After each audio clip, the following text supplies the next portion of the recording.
I decided to go to South Korea because of one more important factor.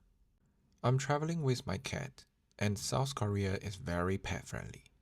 The average household owning a pet there is very common, so they have very well developed facilities and systems for that. If you are also traveling with your pet, here's what you should do. I'm not sure about dogs because what I have is a cat, but there should not be much difference when it comes to this. You can take it as a reference and consult your vet for more details. First thing first, vaccines. There are two types of vaccine for cats that are mandatory to inject. The first one is the cat flu vaccine. 3 shots in total, 15 days in between every shot. And the other one is the rabies vaccine. 2 shots in total. But you need to be very careful here. If you want to take your cat to travel with you, she has to be injected with a microchip into the body first. It's like her passport for traveling, a sort of identification. The first shot of the rabies vaccine must be injected on the day of implanting the microchip or the day after. Otherwise, if she has injected a rabies vaccine before having the microchip implanted, that's considered invalid shot. So you must be very careful about this part. Implant the chip first and then have the first shot of the rabies vaccine.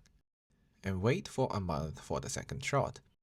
The actual days in between you can follow the vet's advice.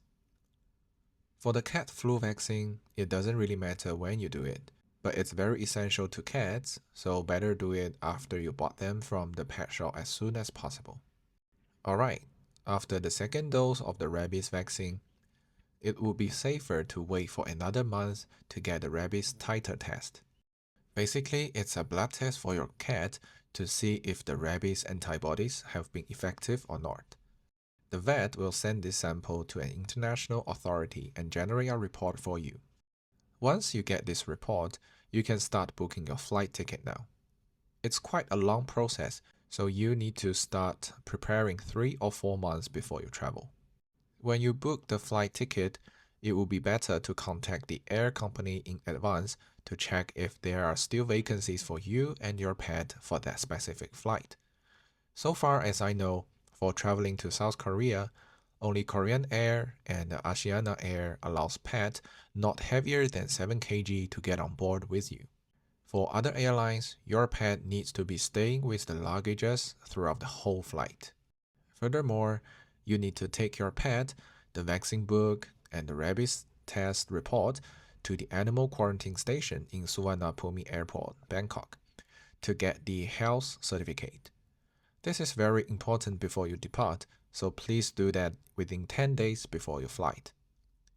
Once you and your pet arrive in South Korea, they need to check this document as well. So let me repeat the whole process. Get your pet implanted with a microchip first, and then inject the first rabies vaccine. Wait for a month for the second shot. And wait for another month to go do the rabies titer test. Once you receive the report, you can start booking the flight. Check with the airline first about the vacancies. After you have done all these, you need to get the health certificate within 10 days before you depart. And that's all you have to do to take your pet to travel with you. The details you may also want to consult your vet as well for confirmation. I'm just sharing what I did to prepare all this. Hopefully it will be useful to you. All the best.